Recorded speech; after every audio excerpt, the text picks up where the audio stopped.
तब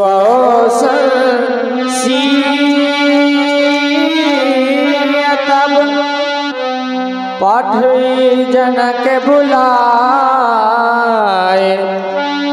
चतुर सखी सुंदर सकल सादर चली लवाए।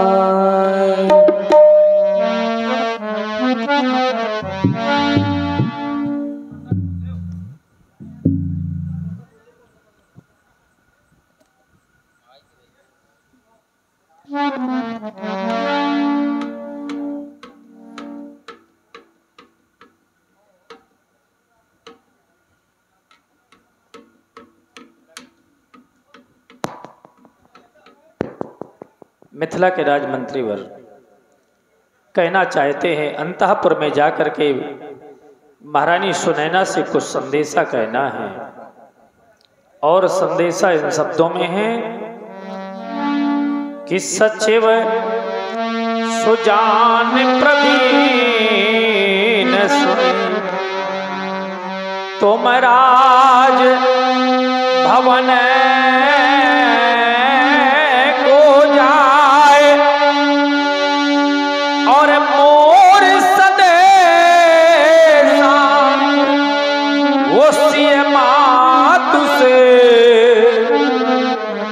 जा कर देहु सुनाए।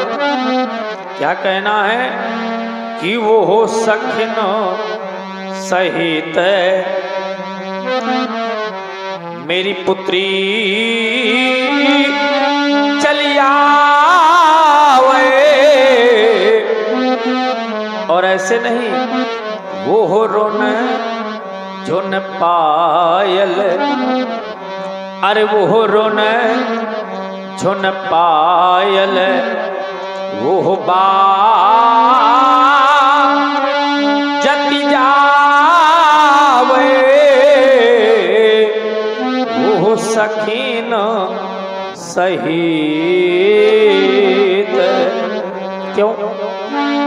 क्योंकि स्वर्ण सुअवसर है अभी और मंत्री चतुर सुजान और ये निरखैंडप सिय पूजती, वो अजगो विधि विधान। जाओ शीघ्रात शीघ्र सीता का पदार्पण सखियों के सहित रंगशाला में करवा दो। सिय शोभा नहीं जाए बखानी बखानी, सिय शोभा नहीं जाए।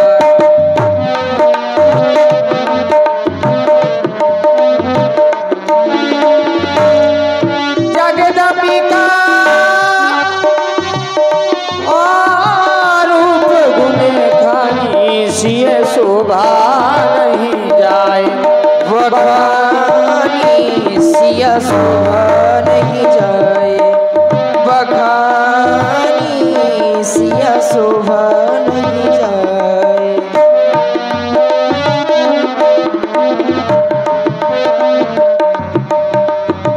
धीरे चलो सुकुमार सिया प्यारी हो, धीरे चलो सुकुमार।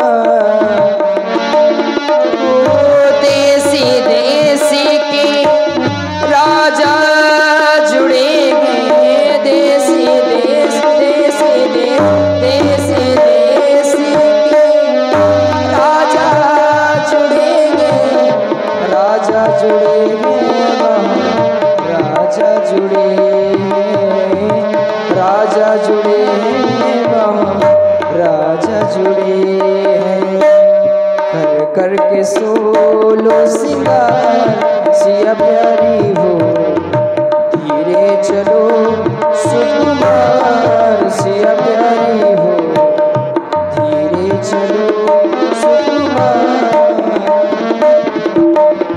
धीरे चलो सुकुमार।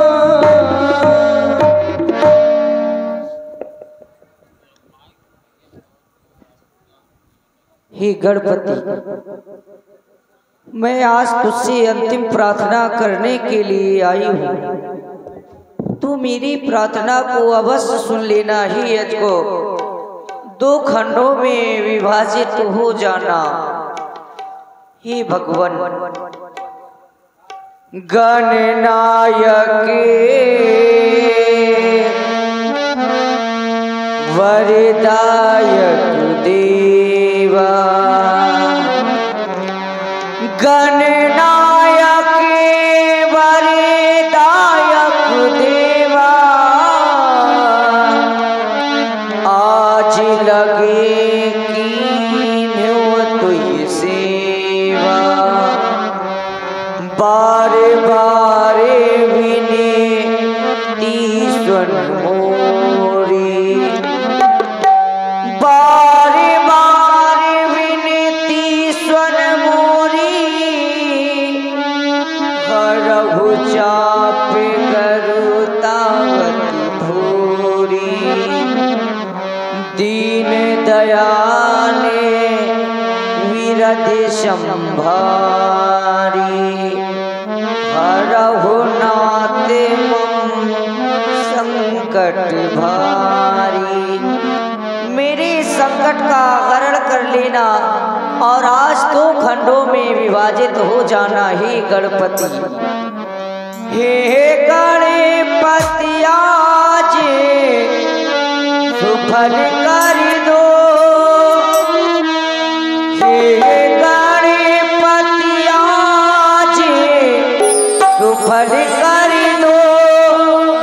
मेरी सब देखी सेवा हो, हे महादेव हो कर प्रसन्न, कर लो धनुआ की करता हो, कर लो धनुआ की करता हो।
सदा में परिवर्तित कर लेना हे मैया जगदम्बे। जगदम्बे जगत जननी थोड़ी हम पे दया कर लो।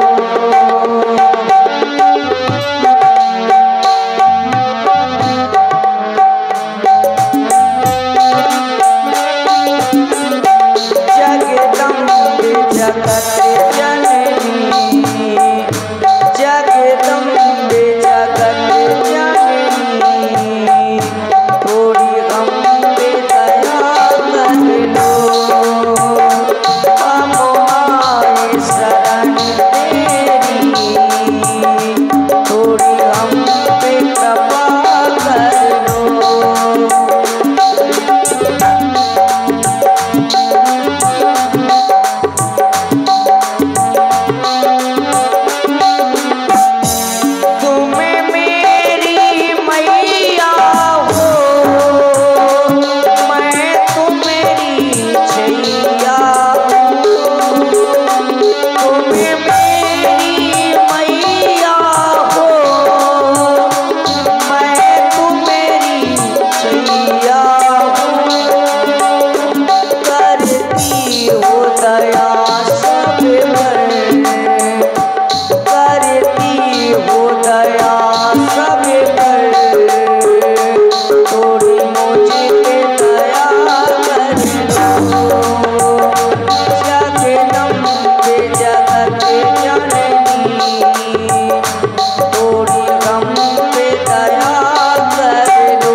विभाजित हो जाना।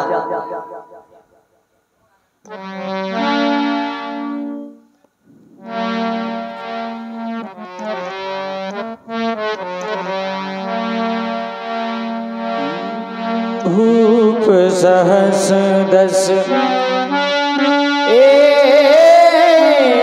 कई बारा लगे उठावन तरई नतारा। 10,000 राजाओं ने मिलकर के धनुष उठाया, लेकिन धनुष अपने स्थान से तिलमात्र नहीं हिल रहा। कैसे? डगई न शंभु सरा सने कैसे कामी बचन सती मनुज।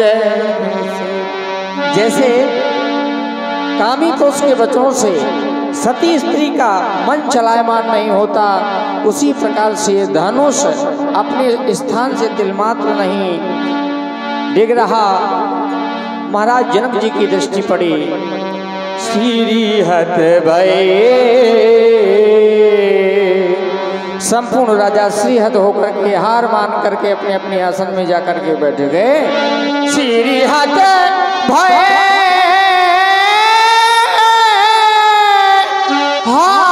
हार ये राजा बैठे निज निज जाय समाजा नृपन बिलोकी जनक अकुलाने बोली बचन रोस जन साने बोली बचन। रोष रोष जनुसाने, क्या केवल मेरे जीवन में यही शेष बचा है? जिस व्यक्ति के जीवन में कभी कोई क्रोध न आया हो, थोड़ा सा निवेदन करना चाहते हैं, जो आप लोग बहुत दूर बैठे हुए थोड़ा समीप आ जाओ, थोड़ा समाज बनाओ बढ़िया, इधर आ जाओ समीप अपने अपने। देखिए जितने लोग दूर बैठे हैं वो लोग सब लोग नजदीक आ जाए। कम लोग हैं, थोड़ा समीप आ जाओ। कुर्सियां खाली पड़ी हैं, इस कुर्सी में बैठ जाए, सब लोग और नजदीक आ जाए। जो लोग सो रहे हैं उनको भी जगा दें, जो लोग लेटे उनको भी बैठा दें, ताकि लगे कि यहाँ कुछ समाज है। रोष जनुसाने, लेकिन कब? जब नृपन बिलोक तब जनक अकुलाने। जरा सोचो, जिस व्यक्ति के जीवन में कभी कोई क्रोध ना आया हो, सुख आ गया हो उसका हर्ष नहीं हुआ, दुख आया हो उसका कभी विषाद नहीं हुआ। लेकिन मेरे मित्रों, आज एक योगी नहीं बोल रहा, आज एक बेटी का पिता बोल रहा है। संसार में चाहे कोई धनवान हो और चाहे कोई निर्धन हो, समाज में चाहे कोई बहुत बड़ा प्रतिष्ठावान व्यक्ति हो और चाहे समाज में वो निंदनीय व्यक्ति हो, अप्रतिष्ठित व्यक्ति हो, लेकिन बेटी के पिता की एक अलग ही बात होती है। आज तक संसार के लोग हमको विरागी नहीं, परम विरागी कहते रहे कहावत परम विरागी। लेकिन जिस समय मैंने बेटी सीता को देखा, मेरा धैर्य छूट गया।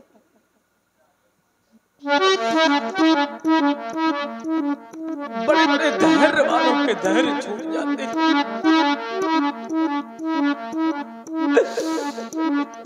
एक बार जरा इन बैठी हुई माताओं से पूछ लो, संसार की कितनी भी कठोर से कठोर हृदय की मां क्यों ना हो, लेकिन जब मैया अपनी उदर से कन्या को जन्म दे देती है, जरा उस मां की स्थिति और परिस्थिति को जाकर के देखो। आज मैंने सोचा था मेरे दरवाजे पर मेरी बेटी की बारात इकट्ठा है, अपने हाथों से अपनी राजा बेटी की विदाई करूंगा, लेकिन हाय रे दुर्भाग्य, व्यक्ति कुछ नहीं जानता कब उसकी परिस्थितियां प्रतिकूल हो जाए, कब उसकी परिस्थितियां अनुकूल हो जाए, ये व्यक्ति नहीं जानता।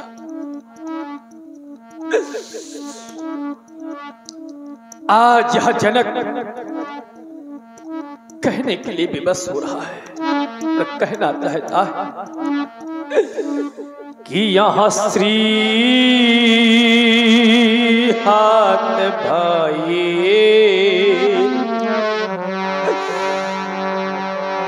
हमने कह दिया कि श्रीयत भाई, तो क्या आप लोगों ने कोई साधारण हार मानी है? निष्कर्ष निकल आया कि वो हो हार ही राजा,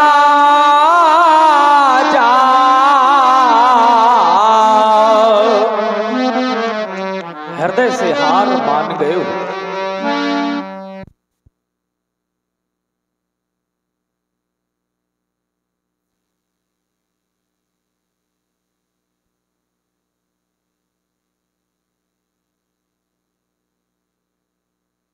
हो गया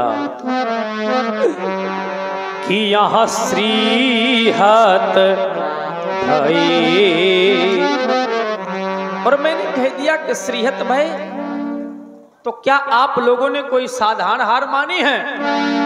तो हो हार ही राजा,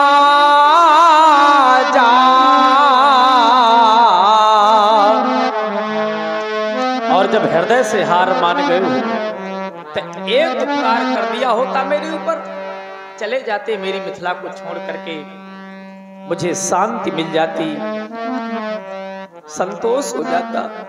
लेकिन मैं देख क्या रहा हूं कि तब यहां बैठे निज निज जाही,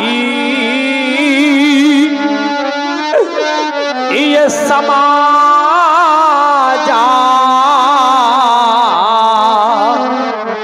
लेकिन कब बैठे कि जब यहाँ श्री हाथ भाई, जिस भी क्षत्रिय नेपाल ने अपने बल का प्रयोग इस अजगो पर किया, अपने कार्य पर पूर्णतः असफल हो गया, और असफल होने को उपरांत भी उसने मेरी मिथिला का परित्याग नहीं किया। यदि आप लोग कह रहे हो कि महाराज हमको वीर मान ले, हमको भटमानी मान ले, हमको वीरों की संज्ञा दे दे, तो मानने में और होने में बहुत बड़ा अंतर होता है। मान लीजिए कोई वीर नहीं है और उसको वीर कह दिया जाए तो क्या वो वीर हो जाएगा? नहीं होगा। और जो वीर है उसको कहा जाए या न कहा जाए, जो वीर है वो वीर है। यदि आप लोग मुझसे कहलवाना चाहते हो तो आज यह जनक तो यही कहने के लिए विवश हो रहा है और कहना चाहता कि यह देश देश के राजा गणे, हम किन्हें कहें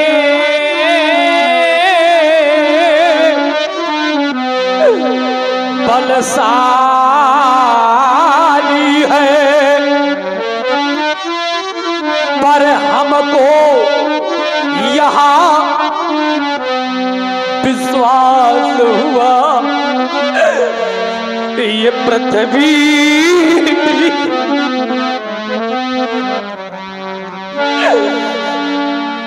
आज स्पष्ट हो गया कि पृथ्वी पर कोई भी नहीं रहेगा। हरे हमको यहाँ विश्वास हुआ ये पृथ्वी वीरों से खाली है। देख लो दुनिया वालों, यदि यह विचार पहले होता,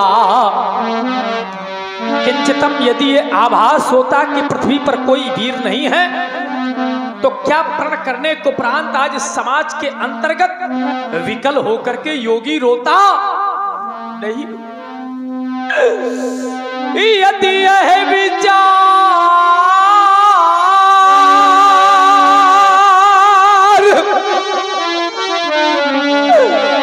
पहले होता तो यहाँ बेबसी नहीं होती, और हमें ये प्रणय करते ही नहीं तो ऐसी हंसी नहीं होती। हंस लो दुनिया वालों, हंस, लेकिन संसार बेटी वाला है। एक बार जरा इन बैठे हुए बूढ़े बुजुर्ग पिताओं से पूछो, एक बार जरा इन बैठी हुई माताओं से पूछो कि क्या आप लोग अपनी सयानी बेटी को देख करके प्रसन्न होती हो? संसार की कठोर से कठोर हृदय की मां रो देगी, संसार का कठोर से कठोर हृदय का पिता रो देगा। मैंने तो यहां तक देखा है, आप लोग मेरे एक एक शब्दों से जोड़ने का प्रयास करना, आप लोगों को स्पष्ट हो जाएगा। संसार बेटी वाला है मेरे मित्रों। मैंने तो यहां तक देखा कि जिस समय मां बेटी को जन्म दे देती है और जन्म देने के बाद बेटी को पाल पोस करके बड़ा कर देती है, तो मैया बेटी के पिता से कहा करती है कि इतना धन इकट्ठा करो ताकि हम बेटी को इतना धन देकर के विदा करें कि हमारी बेटी की प्रसन्नता ही हमारी प्रसन्नता है और हमारी बेटी का दुख हमारा दुख। जरा सोचो, अगर किसी भी पिता की बेटी को कष्ट मिलता है तो उस पिता का जीते जी जीवन नष्ट हो जाता है। उस पिता का जीते जी जीवन नष्ट हो जाता है। मैंने तो यहां तक देखा है कि बेटी को चाहे सब कुछ दे दो, चाहे जितना धन दे देना। बहुत सी माताओं ने अपनी बेटियों की विदाइयां की होंगी, बहुत से पिताओं ने अपनी बेटियों की विदाइयां की होंगी, लेकिन मैंने देखा है कि बेटी को चाहे सब कुछ दे दो, पर दिल में संतोष नहीं हो। आप लोग कहेंगे महाराज क्या होता है, तो मैं बता रहा हूं कि बेटी की प्रथम विदाई में अरे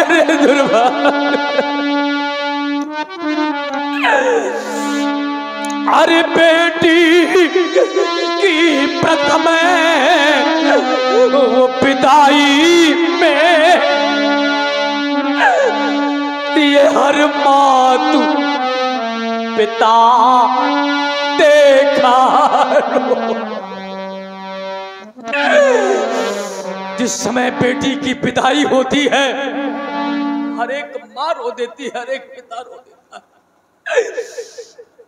यहाँ पर भी मेरी जहां तक दृष्टि जा रही है, सभी माताएं रो रही हैं, सभी पितृजन रो रहे हैं। और जो माँ न रोवे, जो पिता न रोवे, उनके लिए तो हम कहा करते हैं कि उस माँ ने अपनी उदर से कन्या को जन्म ही नहीं दिया।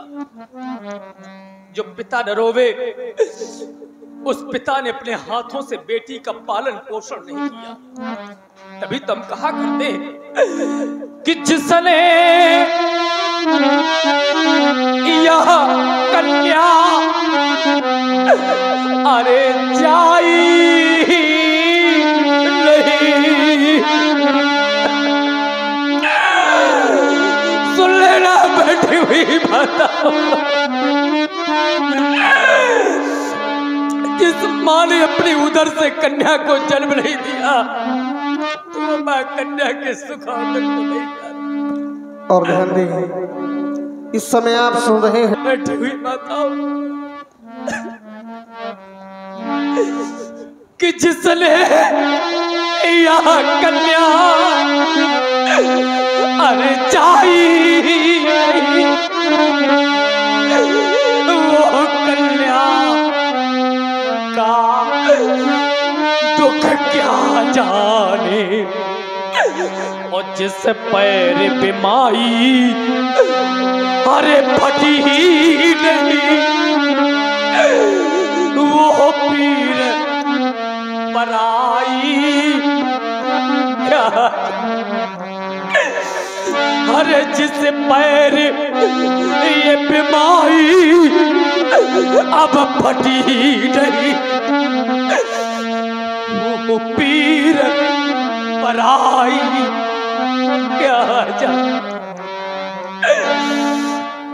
जिस व्यक्ति के जीवन में कभी कोई कष्ट नहीं आया, वो दूसरे के कष्टों को नहीं जान सकता।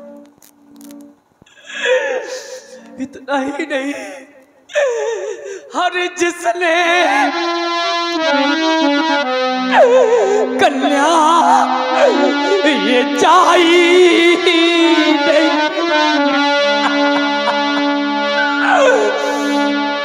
जिस माँ ने कन्या को जन्म नहीं दिया,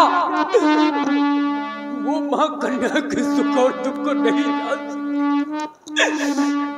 अन्यथा सुन लेना बैठी हुई माताओं, जिस समय मैया कन्या को जन्म दे देती है तो माँ अपनी बेटी को पास में बुलाया करती है। और मैं किसी एक माँ की बात नहीं कर रहा, मैं संसार की प्रत्येक एक माताओं की बात कहता हूँ। और बुलाती ही नहीं है, माँ अपनी बेटी को गोद में बैठा लेती है। अधिक स्नेह गोद बैठारी। माँ अपनी बेटी को पास में बुला करके और गोद में बैठा लेती है। और जानते हैं आप लोग मैया क्या कहती है? यही कहती है कि बेटी, जिस घर में हमने तुमको पाल पोस करके बड़ा किया है, जिस घर में तू खेली है, तेरी केवल यादें शेष रह जाएंगी। तू अपनी माँ को छोड़ करके चली जाएगी, तो अपने परिवार को छोड़ करके चली जाएगी। एक दिन तो अपने बूढ़े बाप को छोड़ करके चली जाएगी, तो अपने बूढ़े बाप को छोड़ करके।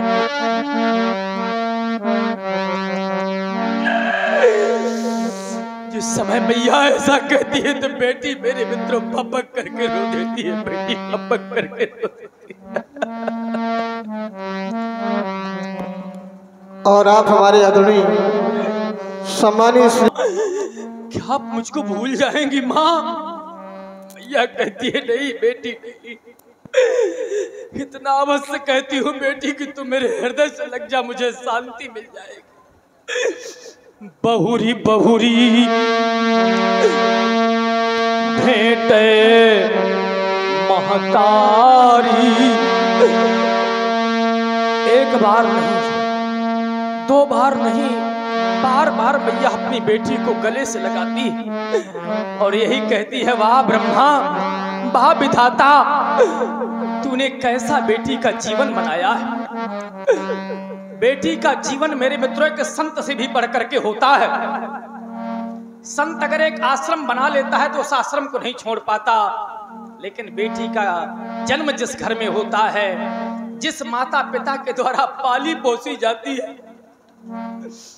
तृण के समान उस घर को, उस माँ पिता को छोड़ करके चली जाती है। उस माँ पिता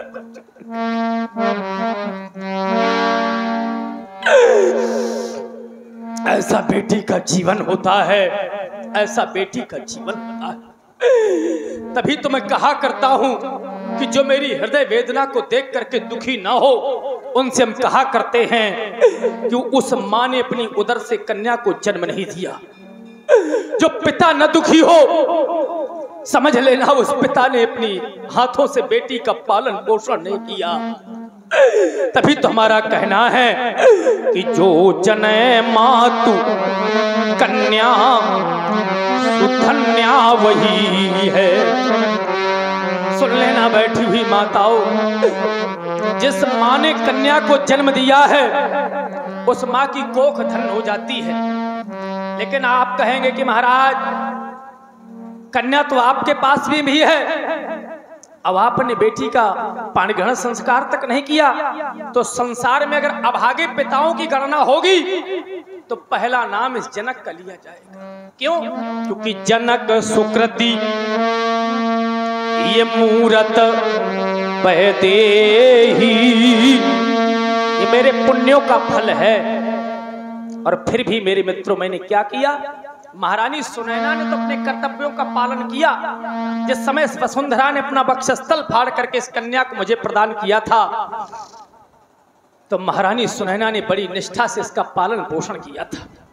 लेकिन मेरा कर्तव्य क्या था? पिता का कर्तव्य क्या होता है?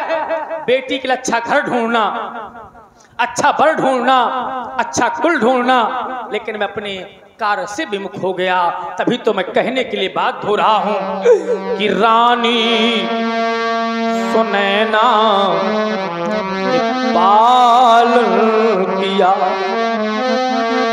महारानी सुनैना ने बड़े अरमानों के साथ बेटी सीता का पालन पोषण किया था। रानी सुनैना ने पालन किया, इस अभागे जनक ने थलाल किया। ये फूल बनने न पाई, अब कली रह गई। आज कुंवारी जनक की लली रहे। ये फूल बनने न पाई, अब कली रह गई। आज कुंवारी जनक की लली रह गई। देख लो दुनिया वालों, जिसके हेतु लगाई मैंने ये वाटिका। मैंने सोचा था प्रण करूंगा, प्रण के माध्यम से बेटी के वर की खोज करूंगा। प्रण के हाथों लगाई मैंने ये वाटिका, और स्वयं निज के ही हाथों नष्ट हुई ये वाटिका। ये निज के हाथों ही नष्ट हुई ये वाटिका। ये वाटिका में कली अधिक खिली रह गई। आज कुंवारी जनक की लली रह गई। आज कुंवारी जनक की लली रह गई। संसार का अगर निर्धन से निर्धन पिता होता है तो वो भी मेरे मित्रों भीख मांग करके अपनी बेटी का विवाह कर देता है। लेकिन एक राजा और राजा की भी बेटी आज कुंवारी रह जाए, इससे बड़े दुर्भाग्य की बात कुछ न होगी। यदि आप लोग कह रहे हो कि महाराज जब भी हम आपके कार्य की पूर्ति कर सकते हैं, लेकिन कार्य बहुत बड़ा है। सोई पुरारी को दंड कठोरा, इतना ही नहीं करुव कठोर विदित सब काहू, और उसके बदले में एक छोटी सी कन्या। कार्य इतना बड़ा और लाभ इतना छोटा नहीं मेरे मित्रों। मैं मानता हूं कि यह गरु है, यह कठोर है, इस संसार में विदित है, लेकिन ये कोई साधारण कन्या नहीं है। अगर हम इसकी विशेषताओं पर चर्चा करें तो इसमें एक नहीं, इसमें दो नहीं, इसमें 3 लाभ हैं, और 3 लाभ ही नहीं, प्रत्येक एक लाभ पर एक एक पुरस्कार लगा हुआ है। आज सुन ले मेरे लाभ और सुन ले मेरे लाभों की उपलब्धियां। जब अच्छे लग जाए मेरे लाभ, तब कर देना आप लोग मेरे प्रण की पूर्ति। और जब आप लोग कर देंगे मेरे प्रण की पूर्ति, तो मैं केवल मौखिक नहीं सुना रहा, देख लो मैं प्रदान कर दूंगा ये बैठी हुई लाभों की मूर्ति, प्रदान कर दूंगा बैठी हुई लाभों की मूर्ति। सुन ले मेरे लाभ और सुन ले मेरे लाभों की उपलब्धियां। कि कुंवारी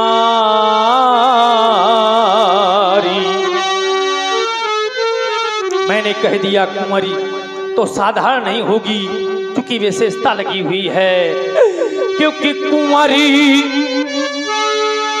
ये मनो हरि बिजाए बड़ी, और यहाँ की रतयती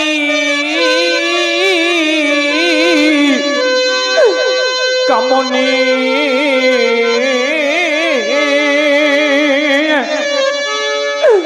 लेकिन हाय रे दुर्भाग्य मेरी बेटी का, या आप लोगों का कहूं, क्यों? क्योंकि यह पावन वो हार वो बिरंच जनू, तो अब रचो न धनु दमनी। अरे पावन ये हारी वो बिरंच जनू, तो अब रचे वो न धनु दमनी।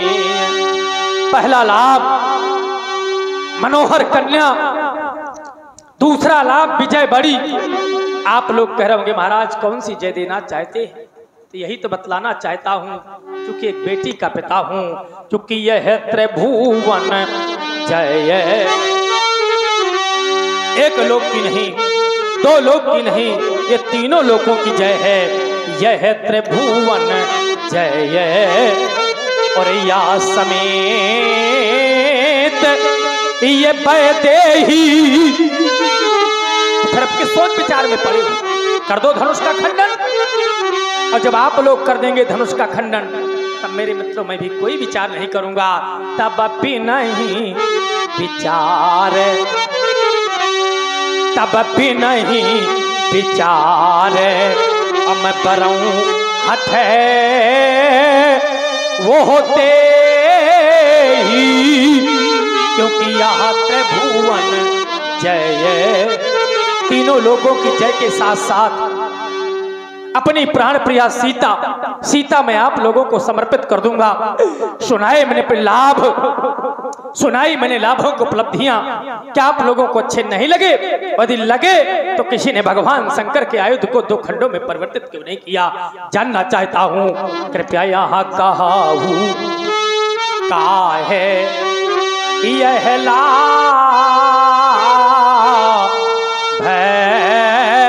न भावा, यदि भावा अच्छा लगा तो फिर काहू न शंकर यह चाप चढ़ावा। या तो मेरा लाभ अच्छा नहीं लगा, या फिर लाभ अच्छा लगा तो आपकी भुजाओं में सामर्थ्य नहीं है जो कर देते मेरे प्रण की पूर्ति और प्राप्त कर लेते बैठी हुई लाभों की मूर्ति, प्राप्त कर लेते बैठी हुई लाभों की मूर्ति। अरे मेरे मित्रों, मैं आपको क्या कहूं, मैं तो उस विधाता से कहना चाहता हूं, अरे ब्रह्मा, अगर मुझे तुम्हारी नियत मालूम हो गई होती तो कदापि प्रण करने को उपरांत मैं अपयश का पात्र न होता। और तभी तो मुझे कहना पड़ गया कि मुझे तेरी नियत का जो पता प्रभु चल गया होता। अगर ये मालूम हो गया होता कि प्रण करूंगा, प्रण के माध्यम से अपयश का पात्र हो जाऊंगा, मेरी बेटी कुंवारी रह जाएगी, तो कभी भी मेरे मित्रों में प्रण करने को उपरांत अपयश का पात्र न होता। मुझे तेरी नियत का जो पता प्रभु चल गया होता, तो मैं यहाँ प्रण नहीं करता, तो समय प्रभु तल गया होता।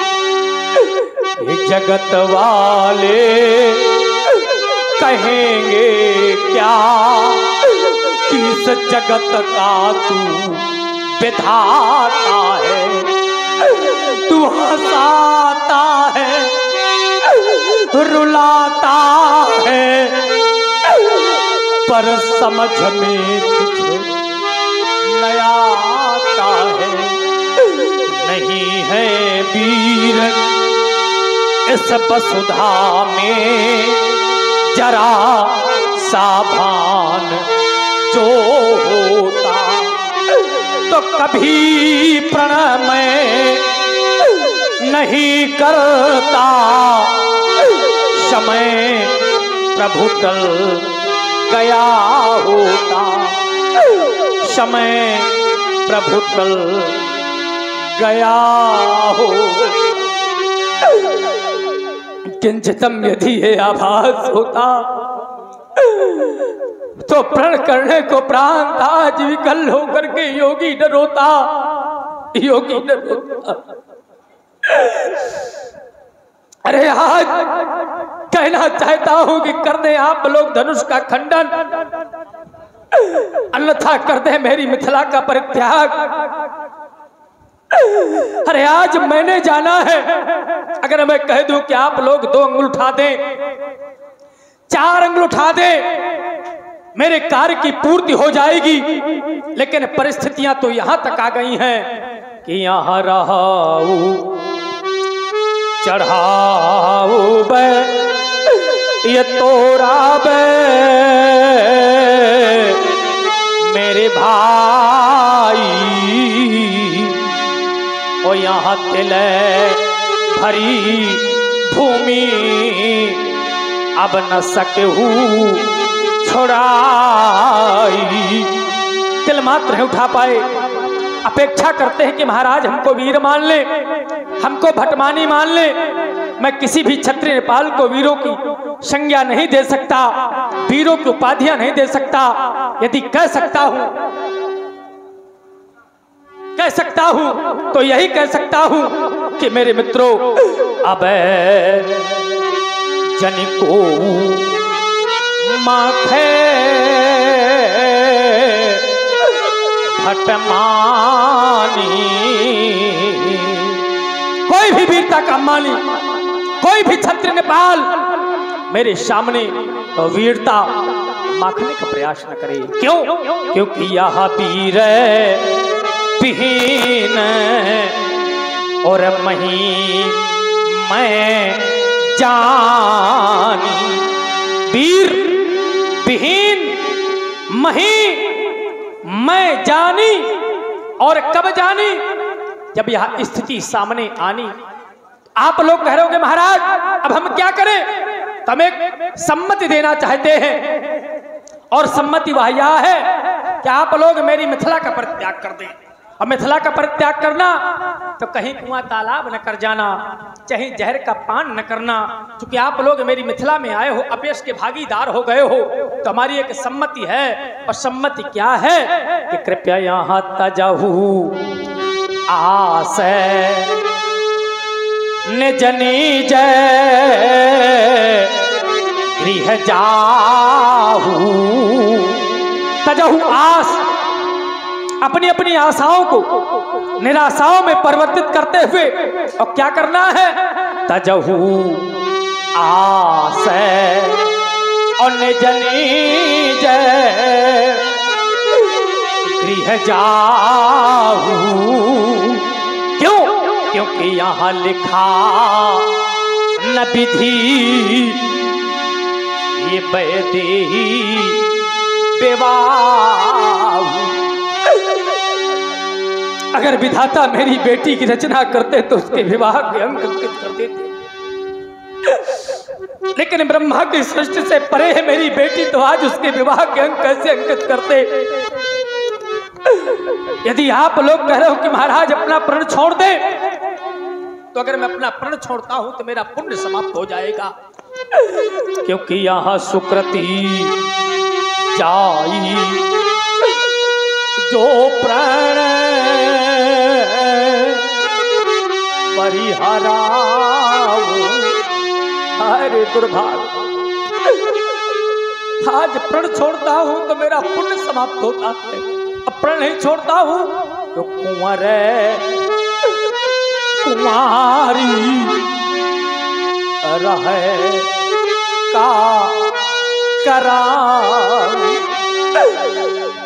अगर प्रण नहीं छोड़ता हूं तो मेरी बेटी कुंवारी रह जा रही है, अब अगर प्रण छोड़ता हूं तो पुण्य समाप्त हो रहा है।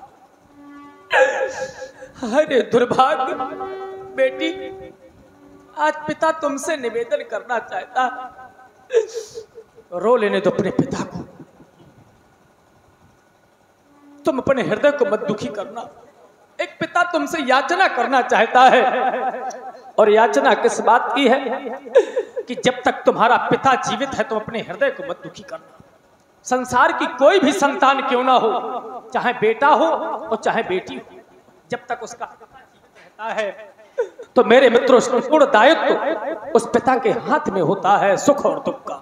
तभी तो आज बेटी तुमसे कहना चाहता हूं कि मत रो, बात मेरी तो मान सीते, बात मेरी तो मान।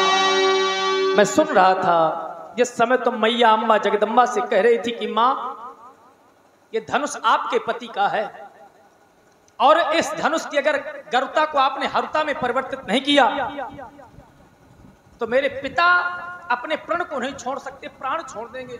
मैया मेरे पिता की जीवन लीला समाप्त हो जाएगी। बेटी तुम्हें अपने पिता की चिंता है, अपने हृदय को मत दुखी करना बेटी।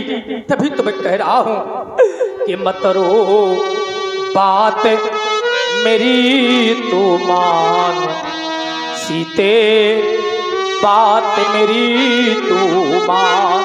क्यों? क्योंकि बेटी धैर्य अभी मत खोना। बेटी अभी धैर्य धारण किए रहना जब तक मैं तुम्हारी मांग नहीं भरवा देता। अगर नहीं भरवा पाया तो अपने प्राणों का परित्याग कर दूंगा। बेटी धैर्य अभी मत खोना, अभी तो है शुभ कारज होना। यदि प्रण की पूर्ति हुई ना बेटी,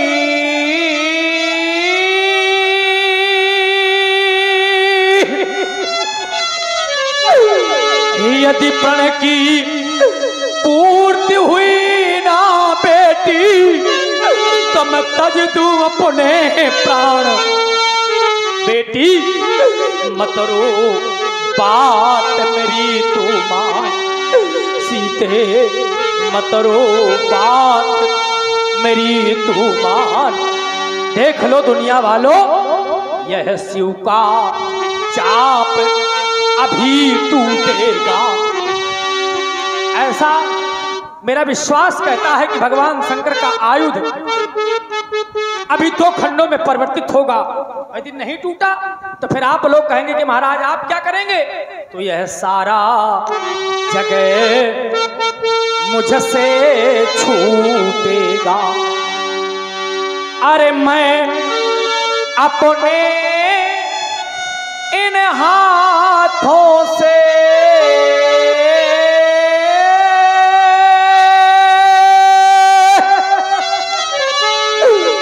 अरे मैं अपने इन हाथों से और करूंगा कन्यादान। बेटी मत रो बात मेरी तू मान, सीते मत रो बात मेरी तू मान।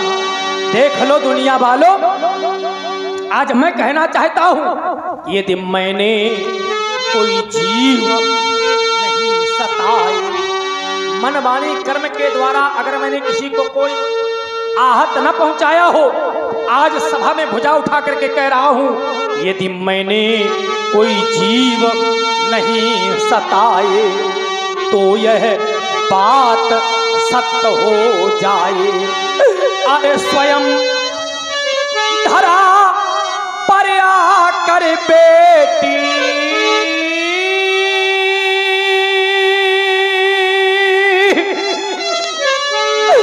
अरे स्वयं धरा पर आकर बेटी और बरे तुम्हें भगवान।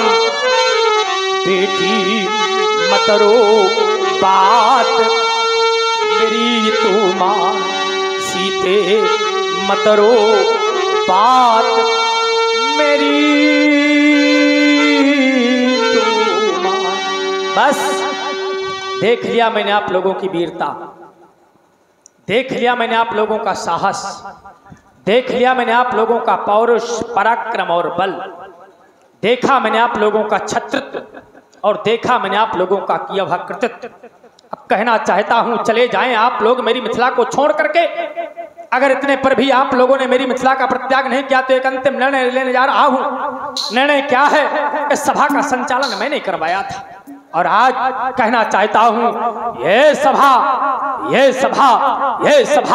करा दो भंग की बिगड़ गया इस मिथिलेश की इस रांग भूम का रांग समाप्त हो गया। सीता स्वयंवर समाप्त हो गया, मैथिली अधिवेशन समाप्त हो गया, समाप्त हो गया, समाप्त। सीता की सखियों ले जाओ मेरी बेटी को अंतामान में। जाओ बेटी जाओ, जाओ बेटी जाओ, जाओ बेटी जाओ, जाओ बेटी जाओ। हेलो। जनक वचन सुन सब नर नारी, देख जान कहीं भय दुखारी। माखे लखान कुटिल भय भाहे, रज पद फरकत नयन रिसो न सकत रघुवीर नर बोले बचन प्रमाण। मैथिल प्रांगण में उपस्थित महिपालो, भूपालो, सुना सभी ने राजा जनक की घोषणा कि मैं तो सुना करता था ये मिथिला ज्ञान नगरी है, अवैदिक पाठशाला है, अध्यात्म की ओर झुकाव है, राजा जनक का जीवन जल में चरच की भांति है। लेकिन यहाँ क्या सुनाऊं, एक योगी के द्वारा इस प्रकार की शब्द शैली, बार बार वीर विहीन ऐसे शब्दों का उद्घोष, बार बार वीर विहीन ऐसे शब्द प्रयोग किए जा रहे हैं। एक और राजा जनक अपनी पुत्री को अपना सुकृत बताते हैं और दूसरी ओर कहते हैं कि अगर प्रण छोड़ दूंगा तो सुकृत नष्ट हो जाएगा, और अगर पुत्री ने जीवन नष्ट कर लिया तब भी तो सुकृत जाएगा। अगर पुत्री का जीवन नहीं रहा तब भी सुकृत जाएगा, और अगर पुण्य छोड़ दिया तब भी सुकृत जाएगा। इन परिस्थितियों में राजा जनक को पुत्री के विवाह से श्रेष्ठ कोई साधन नहीं है, लेकिन राजा जनक फिर भी अपने ज्ञान में भ्रमित है, अपने अभिमान में भ्रमित है, और कहता है धरती में कोई वीर नहीं है, इस धरती का नाम वीर भोग्या है, इस धरती का नाम आराध्य गर्भा है, और ऐसी धरती को वीर विहीन कहना ये अन्याय नहीं, इसे पाप कहते हैं, और जो पाप करता है उसे प्रायश्चित की आवश्यकता नहीं, उसे दंड मिलता है।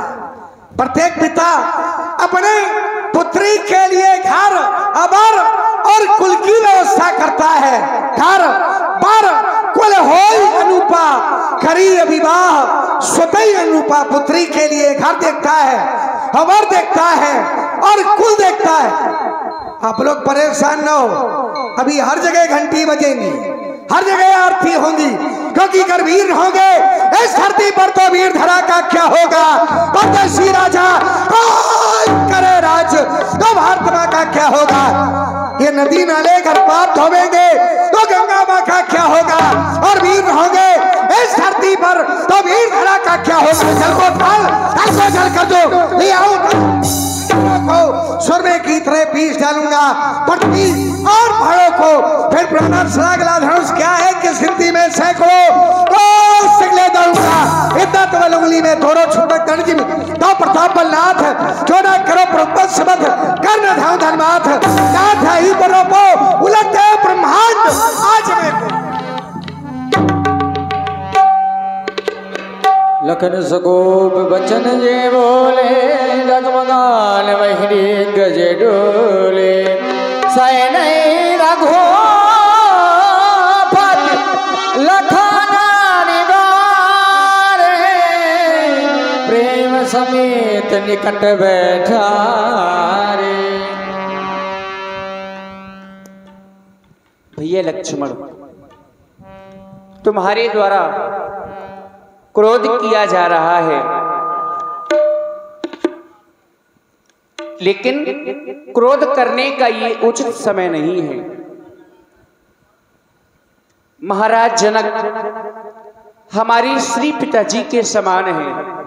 उन्होंने उन राजाओं का, उन वीरों का अपमान किया है जो यहाँ पर इस धनुष को तोड़ने के लिए आए हैं। उन्होंने हमारा अपमान नहीं किया, इसलिए शांत हो जाओ, क्रोध का परित्याग करो। और व्यक्ति के दुख के समय में तो कभी क्रोध करना भी नहीं चाहिए। ऐसे समय में करना क्या चाहिए, केवल मुस्कुराना सीखो। भैया लक्ष्मण, ताजो क्रोधी को तुम समय है सुहाना, भैया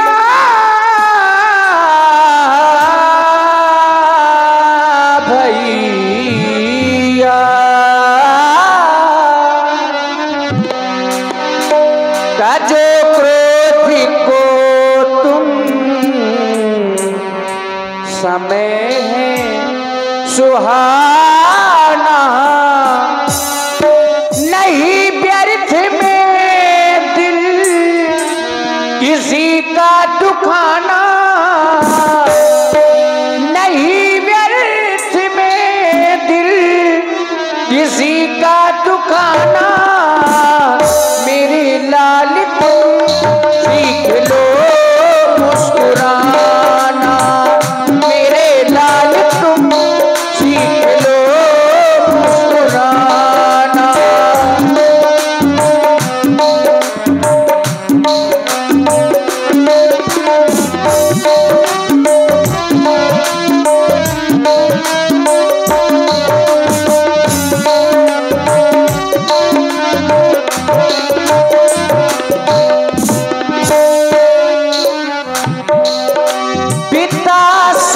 जनक के है माँ सम सुने ना, पिता सम जनक के है।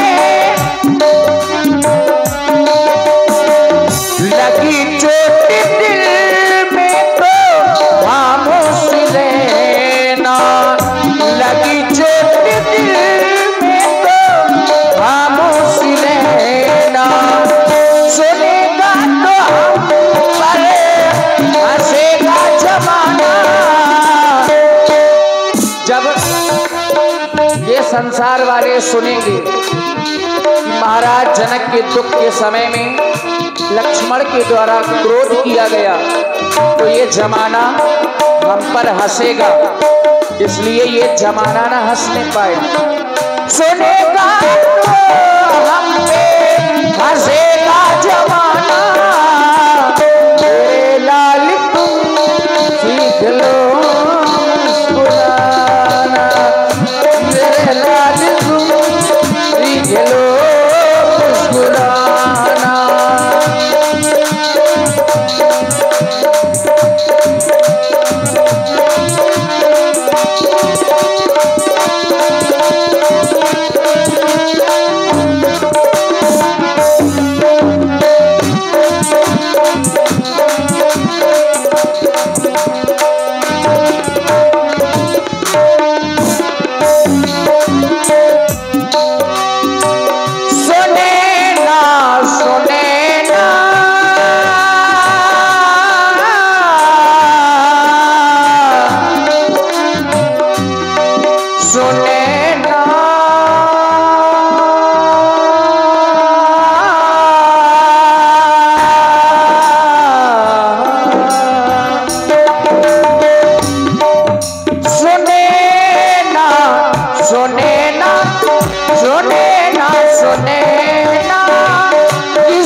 समय सुहाना, नहीं व्यर्थ में दिल किसी का दुखाना। मेरे लाल तुम सीख लो मुस्कुराना, मेरे लाल तुम सीख लो मुस्कुराना, मेरे लाल तुम सीख लो मुस्कुराना। अपना स्थान ग्रहण प्रेम समेत निकट बैठा रे विश्वामित्र समय शुभ जानी, बोले अति सन स्नेह मैं बानी उठो राम। समय, वो कौन सा समय? अभी तक राहु और केतु दोनों ही धनुष पर बैठे हुए थे, लेकिन जैसे ही वो आ जाते हैं तो बहुत ही समय सुंदर सुहाना इस समय आ गया है। हे राम उठो, अब वह समय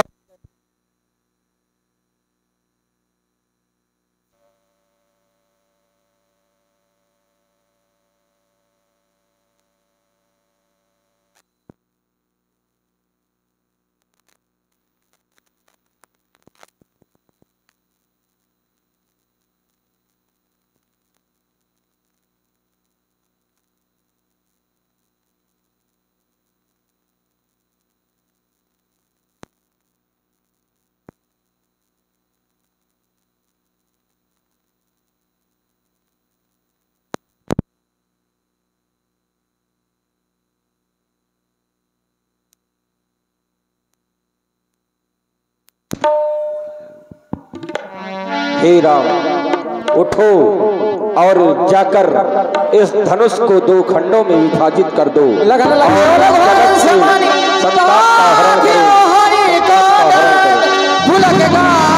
बोले वचन चरण चाप ब्रह्मण। वैसे भी अब ऐसा समय आ गया है, अंतिम है। अब ध्यान दे लेना, अंतिम।